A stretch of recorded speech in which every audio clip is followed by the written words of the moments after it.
नमस्कार दोस्तों, तो स्वागत है आपके अपने चैनल स्टडी क्रैकर्स IERT में। दोस्तों, तो आज हम 12 सितंबर को हुए पॉलिटेक्निक एग्जाम के फिजिक्स जो पार्ट है उसकी हम आंसर शीट के बारे में चर्चा करेंगे। दोस्तों, ये वीडियो लेट लाई क्योंकि मैं इस क्वेश्चन को पूरी तरह से हल किया तो थोड़ा टाइम लगा और मैं कल थोड़ा बिजी भी था, इसलिए वीडियो लेट ला रहा हूँ। दोस्तों, मैं अन्य चैनल की तरह नहीं हूँ जो फेक आंसर भी ला के आपको दिखा दूँ। मैं कोई भी चीज़ लाता हूँ, फैक्ट लाता हूँ, क्योंकि मैं भी खुद स्टूडेंट हूँ और मैं नहीं चाहता कि कोई मेरे वीडियो से परेशान हो। तो आइए दोस्तों, बिना किसी देरी के स्टार्ट करते हैं। दोस्तों, ये है पॉलिटेक्निक का सेक्शन ए पेपर और ये ग्रुप ए का है। तो आइए देखिए, पहला क्वेश्चन है फिजिक्स का कि प्रकाश जिसकी तरंग दैर्ध्य वायु में 6 एंगस्ट्रॉम है और उस एक माध्यम में जिसका अपवर्तनांक 1.5 है प्रवेश करता है, तो माध्यम में प्रकाश की आवृत्ति बताइए। तो देखिए दोस्तों, मैंने यह हल किया हुआ है। तो ये v का मान दिया है, लेमडा का मान दिया है दोस्तों, तो v बराबर n लेमडा से हम निकाल लेंगे। तो n का मान आएगा दोस्तों 5 × 10⁻14। तो जैसा कि आपको बता दें दोस्तों कि अपवर्तन क्रिया के दौरान प्रकाश की आवृत्ति में कोई परिवर्तन नहीं होता है, इसीलिए हम देखिए दोस्तों यहाँ पे जो आंसर पूछा है आपका कि माध्यम में प्रकाश की आवृत्ति क्या होगी, तो वायु में जो प्रकाश की आवृत्ति होगी सेम टू सेम वो भी माध्यम में प्रकाश की आवृत्ति होगी। तो इसीलिए 5 × 10⁻4 इसकी आंसर हो जाएगा दोस्तों। अब चलते हैं दूसरे क्वेश्चन की तरफ। तो दूसरा क्वेश्चन पूछ रहा है दोस्तों कि 0 डिग्री सेल्सियस की 0 किलोग्राम बर्फ को 20 डिग्री सेल्सियस के 8 किलोग्राम पानी के साथ मिश्रित किया जाता है, तो मिश्रण का अंतिम ताप क्या होगा दोस्तों। तो ये दोस्तों इस सवाल का आंसर हमारे ये होगा कि कैलोरीमिति सिद्धांत हम आजमाएंगे यहाँ पे। तो कैलोरीमिति का सिद्धांत होता है कि बर्फ द्वारा ली गई उष्मा बराबर पानी द्वारा दी गई उष्मा दोस्तों। तो इसका सूत्र हो जाएगा MS1 T - T1 बराबर M2S2 T2 - T। तो ऐसे हल करेंगे दोस्तों, m का मान 2 हो जाएगा यहाँ पे और फिर हो जाएगा ये s का मान बर्फ के लिए 1/2 होता है और T - 0 जो मिश्रण का ताप है T मान लिए हैं और M2 का मान 8 दिया जो कि पानी का द्रव्यमान है और पानी का S बराबर 1 और 20 - T। और T हल करेंगे तो दोस्तों 18 डिग्री सेल्सियस लगभग आएगा। तो इसका मान जो कि विकल्प में नहीं दिया हुआ है, तो इसीलिए हम इनमें से कोई नहीं मारेंगे। अब देखिए तीसरे क्वेश्चन की तरफ चलते हैं दोस्तों। तो तीसरे क्वेश्चन में पूछा था कि I का मान दिया था 3 मिली एम्पियर और समय दिया था 1 मिनट। तो पूछा इलेक्ट्रॉनों की संख्या क्या होगी। तो इलेक्ट्रॉनों की संख्या निकालने के लिए हम दोस्तों Q बराबर IT बराबर N का सूत्र यूज करेंगे। N जहाँ इलेक्ट्रॉनों की संख्या है तो N बराबर लगभग आ जाएगा आपका IT/E 3 × 10⁻3 × 60/1.6 × 10⁻19। E का मान है तो N बराबर रख देंगे तो लगभग 10⁻18 आएगा, इसलिए B हमारा विकल्प सही हो जाएगा दोस्तों। अब चलते हैं चौथे क्वेश्चन की तरफ। चौथा क्वेश्चन क्या पूछ रहा है दोस्तों। तो चौथा क्वेश्चन हमारा है एक उत्तल दर्पण जिसकी फोकस दूरी f है और इसका जो वस्तु का प्रतिबिंब है वस्तु के आकार का 1/n बनता है, तो वस्तु की दर्पण से दूरी क्या होगी। तो दोस्तों देखिए इसका आंसर m बराबर 1/, जो कि आवर्धन क्षमता दिया हुआ है दोस्तों, तो m बराबर v/u भी होता है। तो हमारा मान आ जाएगा v बराबर u/n। इसका मान रखते हुए 1/f बराबर 1/v प्लस 1/u जो कि दर्पण सूत्र है इसमें रखेंगे तो u बराबर f ब्रैकेट में 1 + n होगा दोस्तों, इसीलिए v इसका आंसर हो जाएगा। दोस्तों, आप सभी वीडियो को लाइक ज़रूर कीजिएगा और अभी तक चैनल को सब्सक्राइब नहीं किए हैं तो कर लीजिएगा दोस्तों, क्योंकि मैं आप सभी के लिए इतना मेहनत कर रहा हूँ। और फिलहाल अभी मैं शूटिंग रात के 12 बजे कर रहा हूँ दोस्तों, क्योंकि दिन में काफ़ी आवाज़ें आती हैं गाड़ी की। देखिए अभी बज चुका है रात की 11:23 और जल्दी होने वाला है 13 सितंबर। तो 13 सितंबर से बजने से पहले इस वीडियो को कंप्लीट कर लेते हैं। आइए चलते हैं फिर से हम। देखिए ये पांचवा क्वेश्चन कैसे हल करेंगे दोस्तों। पांचवा क्वेश्चन में पूछा है कि 4 किलो न्यूटन का एक फोर्स लगा हुआ है 40 किलोग्राम के एक पिंड पर और 2 मीटर दूरी तय कर रहा है और ये कार्य डन हो रहा है। तो पिंड द्वारा प्राप्त की गई गतिज ऊर्जा हमें ज्ञात करनी है। तो पिंड द्वारा प्राप्त गतिज ऊर्जा वर्क बराबर एनर्जी होती है जैसा कि हम लोग जानते हैं। तो mgh बराबर ½ mv² हो जाएगा दोस्तों। तो v² का मान यहाँ से निकल कर आ जाएगा 40। अब यहाँ पे k बराबर ½ mv² का मान रख लेंगे 1/2 और ये m का मान 20 दिया है और ये v² का मान 40 निकाले हम लोग 14 तो के स्क्वायर इक्वल टू हो जाएगा 800 जूल। तो देखिए यहाँ पे है 800 जूल, यहाँ पे 800 जूल लगा लेंगे दोस्तों। अब देखिए 6वें क्वेश्चन में क्या पूछा है, दो लेंस जिनकी क्षमता 2.5 और 1.5 डी है डायोप्टर में दी गई है, इन्हें संयोजित करते हैं तो ये इनकी क्षमता जुड़ जाती है। तो P बराबर होता है 1/f, जबकि F मीटर में होना चाहिए। तो P का मान हो जाएगा दोस्तों, P का मान हो जाएगा P1 + P2, मतलब P बराबर 4D हो जाएगा। अब P इक्वल टू 1/f, तो F इक्वल टू 1/P। अब इसको हम सेंटीमीटर में बदल लेंगे 100 से गुणा करके, तो 100/4 equal to F equal to 25 आ जाएगा दोस्तों। तो ये विकल्प हमारा सही होगा। अब चलते हैं अगले क्वेश्चन की तरफ, 7वें क्वेश्चन की तरफ। 7वां क्वेश्चन हमारा कह रहा है दोस्तों कि 2000 ग्राम पानी का ताप 10 डिग्री सेल्सियस से 50 डिग्री सेल्सियस तक बढ़ाने के लिए आवश्यक ऊष्मा की मात्रा क्या होगी दोस्तों। तो इसकी मात्रा होगी दोस्तों, m बराबर दिया हुआ है 2000 ग्राम मतलब 2 किलो, और इसका जो टेम्परेचर परिवर्तन है दोस्तों वो है 40 डिग्री सेल्सियस, इसका मान 1 होगा। तो Q बराबर MS इंटू डेल्टा टी से हम लोग निकाल लेंगे, 2 × 1 40 इक्वल टू Q बराबर 80 कैलोरी। देख लिए यहाँ पे 80 कैलोरी, विकल्प डी को सही कर लेंगे। अब देखिए ये 8वां सवाल है, यदि सरल लोलक का द्रव्यमान 2 गुना कर दिया जाए तो आवर्तकाल क्या होगा। 4 गुना होगा, 8 होगा, समान रहेगा, 2 गुना होगा। तो आपके लिए बता दें दोस्तों कि आवर्तकाल द्रव्यमान पर निर्भर नहीं करता है, इसलिए आवर्तकाल सेम रहेगा। तो इसीलिए हम लोग आवर्तकाल सेम रहेगा। अब चलते हैं 9वें क्वेश्चन की तरफ। हमारा 9वां क्वेश्चन है दोस्तों, 150 किलोग्राम का एक स्कूटर 108 किलोमीटर प्रति घंटा की स्पीड से चलता है, और गाड़ी को यदि हमें रोकना है तो 10 सेकेंड में रुकने के लिए आवश्यक बल की गणना कीजिए। तो चलिए देखते हैं, हम बल की गणना करते हैं। m बराबर 150 दिया है और u का मान जो कि किलोमीटर पर घंटा में दिया है, तो इसे हम मीटर पर सेकेंड में बदलेंगे तो 30 होगा दोस्तों। और v का मान हम लोग यहाँ से निकाल लेंगे, हमें a का मान निकालना है ताकि f बराबर m में से हम लोग ma की गणना कर सकें। तो v का मान हो जाएगा, गाड़ी रुकने पर 0 हो जाएगा दोस्तों। तो a का मान हो जाएगा u/t, तो हमारा a का मान आ गया 3 मीटर पर सेकेंड स्क्वायर। तो f का मान हो जाएगा m में से 150 × 3 इक्वल टू 450 न्यूटन। तो ये हो जाएगा आंसर C। तो C हम लोग विकल्प लगा लेंगे। अब चलते हैं अगले क्वेश्चन की तरफ, 10वां क्वेश्चन जो कि एक व्हीटस्टोन सेतु है, इसका हल करते हैं दोस्तों। तो देखिए ये व्हीटस्टोन सेतु हम लोगों ने निर्माण कर लिया है, ये परिपथ व्हीटस्टोन सेतु का है। इसमें देखिए ये जो 10 ओम का जो प्रतिरोध लगा हुआ है, इसमें जो है धारा नहीं जाएगी, इसलिए इसकी हम लोग गणना नहीं करेंगे। अब देखिए ये 2 ओम श्रेणी क्रम में जुड़ा हुआ है, और ये इसके अलावा 2 ओम श्रेणी क्रम में है। तो इसको अलग अलग करेंगे तो ये 4 ओम हो जाएगा दोस्तों, और ये 4 ओम हो जाएगा। अब इस 4 ओम को हम समांतर क्रम में लेंगे। समांतर क्रम में जब लेंगे तो इसका जो प्रतिरोध हो जाएगा 4/2 हो जाएगा, मतलब 2 ओम। यहाँ पे देखिए 2 ओम हम लोग लगा देंगे। अब चलते हैं अगले 11वें 12वें क्वेश्चन, जो कि अभी तक हमने हल नहीं किया, इसलिए अगले क्वेश्चन की तरफ चलते हैं। अब 13वां क्वेश्चन है हमारा कि 20 न्यूटन का एक बल एक पिंड पर लगाया जाता है, तो पिंड बल की दिशा में 45 डिग्री कोण के साथ गति करता है। तो बल द्वारा किया गया कार्य क्या होगा। तो आइए देखते हैं हम। तो बल द्वारा कार्य निकालते हैं दोस्तों। इसके लिए क्या हो जाएगा, एक मिनट रुक जाइए।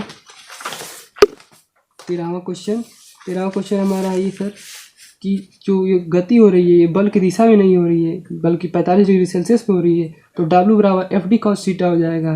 तो 20 × 1 × cos 45, तो 20 × 1/2 हो जाएगा दोस्तों। तो W का मान आ जाएगा 20/2 या फिर 10/2। तो इसलिए आंसर हमारा हो जाएगा ये दोस्तों। ठीक, अब चलिए देखिए 12वां क्वेश्चन हम लोगों ने छोड़ दिया था, 12वां क्वेश्चन कर लेते हैं।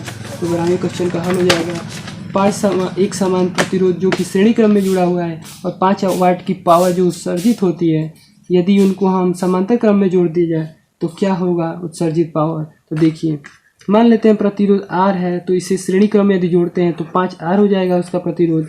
अब P बराबर V² R से यदि निकालते हैं हम उसका मान, तो V² का मान हो जाएगा P × R। तो V² का मान हो जाएगा हमारा 25R। अब समांतर क्रम में इसको हम यदि लेते हैं, देखिए यहाँ पे समांतर क्रम में यदि जोड़ दिया जाए तो उत्सर्जित पावर क्या होगी। तो R' इक्वल टू हो जाएगी जो टोटल R हो जाएगी समांतर क्रम में, वो हो जाएगी R/5। तो इसीलिए हम P बराबर V² R' से निकालेंगे 25R/R/5। तो P का मान हमारा निकल कर आ जाएगा 125 वाट। इसलिए आंसर हमारे यहाँ पे हो जाएगा C। ठीक है दोस्तों, अब चलते हैं हम 14वें क्वेश्चन की तरफ। 14वें क्वेश्चन में पूछ रहा है हमारा कि एक 4 किलोग्राम का द्रव्यमान तथा दूसरा 1 किलोग्राम द्रव्यमान का एक समान गतिज ऊर्जा में गति करते हैं तो उनके रेखीय संवेग का अनुपात क्या होगा। तो इसका एक शॉर्ट ट्रिक है दोस्तों, P और K यानी रेखीय संवेग और गतिज ऊर्जा में ये संबंध है कि K=P²/2m। तो हम यहाँ से P1/P2 निकालेंगे तो दो संबंध एक होगा, इसलिए हमारा आंसर ये हो जाएगा।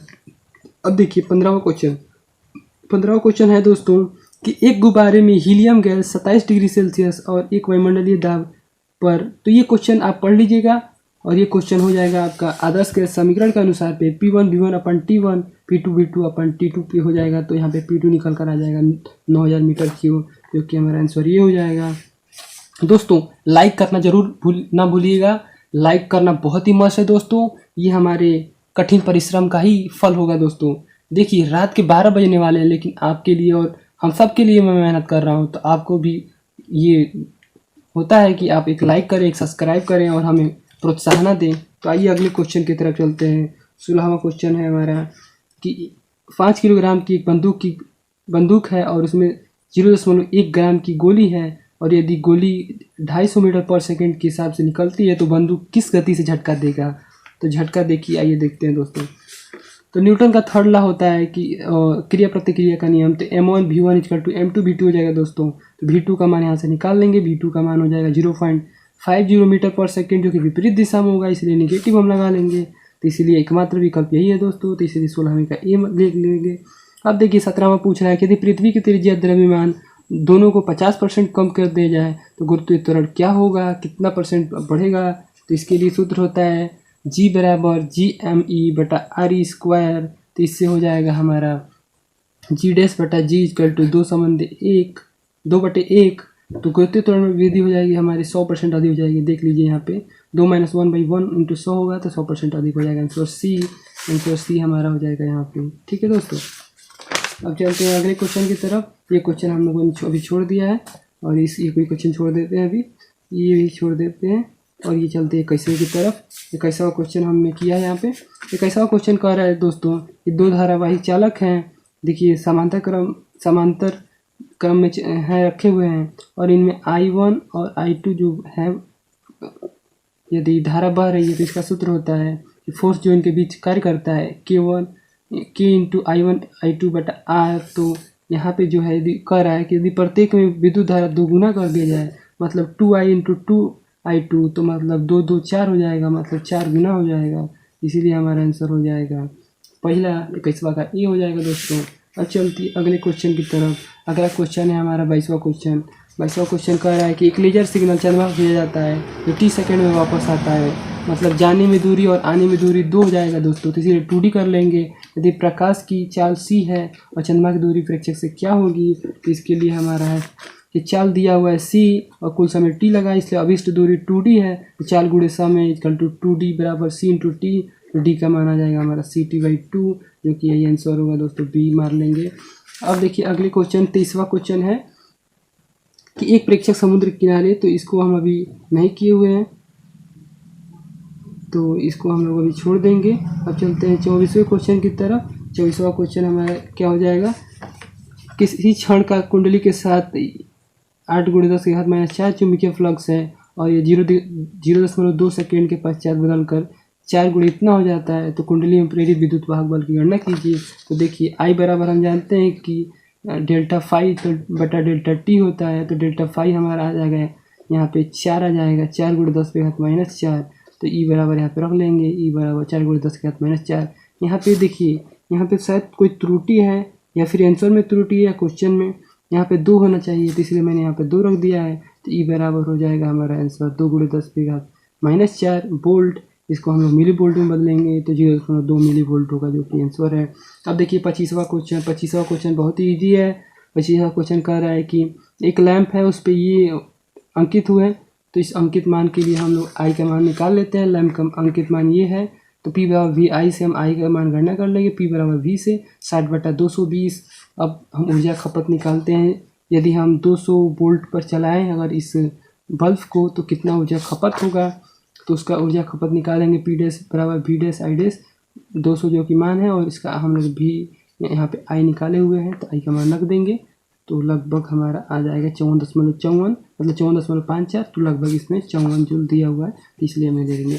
आइए केमिस्ट्री का झटाझट कर लेते हैं एकदम, कोई तेज़ी नहीं, हमें आराम से करते हैं। देखिए तो ये केमिस्ट्री का पहला क्वेश्चन, इसमें से बताना है कि आवाज सारणी में सर्वाधिक रेडियो तत्व कौन सा है, तो नाइट्रोजन हो जाएगा। इसका इलेक्ट्रॉनिक विन्यास 2 5 है, ये 3 इलेक्ट्रॉन की आवश्यकता है इसे, तो इसीलिए 3 ऋणी है ये, तो इसीलिए सबसे ज़्यादा ये हो जाएगा। अब देखिए निम्नलिखित अभिक्रिया में एक्स का मान निकलना है, आप हल करेंगे तो एक्स का मान यहाँ पे 2 होगा, 2HCl, तभी तो यहाँ पे 2 Cl को गणना होगी, इसलिए 2 Cl हो जाएगी। अब बता देते हैं आपको कि जल के अस्थायीकरण होता है निम्न में से किसकी उपस्थिति के कारण होती है, तो कैल्शियम और मैग्नीशियम के क्लोराइड और सल्फेट्स के कारण, इसलिए हमारा ये सही हो जाएगा। अब चलते हैं अगले क्वेश्चन की तरफ। निम्न में से कौन से एक संक्रमण धातु नहीं है, मैग्नीज है, चांदी है, टंगस्टन है, लेकिन ये लेड जो कि अधातु है, ये पी ब्लॉक में आती है, तो इसीलिए हम इसको पी ब्लॉक के अंतर्गत रखेंगे, न कि डी ब्लॉक के अंतर्गत। अब चलते हैं अगले क्वेश्चन की तरफ। इसमें कह रहा है कि निम्न में से कौन सा एक रेडास अपक्रिया है, उदाहरण नहीं है, तो ये हमारा देख लेंगे, यही हमारा रेडास अपक्रिया नहीं है। अगले क्वेश्चन में चलते हैं कि नियत ताप पर किसी गैस के लिए दिए गए भार का आयतन उसके दाब के व्युत्क्रमानुपाती है, कथन किसका था, तो ये बायल्स का नियम था, बायल्स का नियम था ये, P = 1/P व्युत्क्रमानुपाती 1/V, P = constant, यही इसका लॉ था। एप्सम लवण का सूत्र क्या होता है, एप्सम लवण का सूत्र होता है MgSO4 × 7H2, इसलिए सही हो जाएगा। अब अगले क्वेश्चन की तरफ चलते हैं। कैंसर का उपचार, ये तो बहुत ही फेमस क्वेश्चन है। कोबाल्ट 16 टिंडल प्रभाव, ये भी फेमस क्वेश्चन कोलाइडी विलियन में हमें दिखाई देता है। एसिलिटीन का तो कौन नहीं जानता, ये तो सब कोई जानता है, 3 होता है इसमें संयोजित, तो ये ऐसे करके, ठीक है दोस्तों, बहुत ही इजी क्वेश्चन। टेफ्लॉन का कौन नहीं जानता, टेफ्लॉन का CF2 डबल बॉन्ड CF2 टेट्राफ्लोरोएथिलीन। अब चलते हैं अगले क्वेश्चन की तरफ। अगला क्वेश्चन है आयरन ऑक्साइड का मूलानुपाती सूत्र, ये हल करेंगे तो हमें FI को गणना प्राप्त होगी, इसलिए C ले लीजिए। अब चलते हैं अगले क्वेश्चन की तरफ। 3 में से कौन सी इलेक्ट्रॉनिक एल्केन श्रेणी में आते हैं और बाकी कौन नहीं आते हैं, तो देखिए ये CnH2n+2 होता है, जिसके अंतर्गत ये नहीं आता है, इसीलिए इसको हम टिक कर लेंगे। अब अगला क्वेश्चन है कि रेडियो एक्टिवता किसका गुण है, नाभिक का नहीं है, इलेक्ट्रॉन का नहीं है, प्रोटॉन का नहीं है, ये है परमाणु का, तो परमाणु लगा लेंगे और इसको छोड़ देते हैं, अभी नहीं हल किए हैं, इसको भी छोड़ देते हैं, अगले नहीं किए हैं, तो 42वां काम देख लेते हैं। दिन में से एक युग में संयोजी इलेक्ट्रॉनों की संख्या किसमें बराबर है, इसमें भी 10 है, इसमें भी इसमें 10 नहीं है, इसमें 18 है, इसमें 10 है, इसमें 10 है, इसमें अलग होगा, इसलिए इसको सही मान लेंगे, ठीक है दोस्तों। अगला क्वेश्चन है कि निम्न में से आयनिक यौगिक कौन है, तो आयनिक यौगिक KCl है, K+Cl रेडायन। अब अगले क्वेश्चन की तरफ चलते हैं। अगला क्वेश्चन ये है कि निम्न में से कौन सा गलत मिलान है, तो देखिए क्विक लाइम यही है, मिल्क ऑफ मैग्नीशिया यही है, धावन सोडा का यहाँ पर सूत्र गलत दिया हुआ है। धावन सोडा का सूत्र होता है Na2CO3, तो इसलिए हमारा Na2CO3 हो जाएगा, सिरका का यही सूत्र है। कार्बन का सर्वाधिक प्रतिशत उपस्थित होता है एंथ्रासाइट कोयला में, इसलिए सही हो जाएगा। अब देखिए IUPAC यहाँ पे गणना करनी है, देखिए 1 2 3 4 और ये अलग लगा हुआ होगा, तो इसीलिए 2 3 डाई मिथाइल ब्यूटेन हो जाएगा इसका। STP पर सब कोई जानता है ऑक्सीजन का 22.4। और देखिए ये है द्रव्यमान संरक्षण नियम, आँख बंद करके भी आंसर लगा सकते हैं। और आखिरी क्वेश्चन हमारा ब्रोमीन का ऑक्सीकरण संख्या क्या होगा, तो देख लिए BrO4, तो इसका 8 हो जाता है, इसका x मान लेते हैं, इस पर माइनस लगा हुआ है तो 1 घट जाएगा, तो x = 7 हो जाएगा, तो आँख बंद करके मार लीजिए, 7 इसमें होता है। तो चलिए वीडियो के साथ हमेशा बने रहिएगा, हमारे चैनल को सब्सक्राइब कर दीजिए, नहीं किए हैं तो सब्सक्राइब, तो जान लीजिए ये बहुत गलत होगा हमारी मेहनत के साथ। रात के 12 बजे आप सभी के लिए हम लोग मेहनत करते हैं। धन्यवाद, जय हिंद, जय भारत। मिलेंगे अगली शाम अगली वीडियो में, तब तक जय हिंद, जय भारत।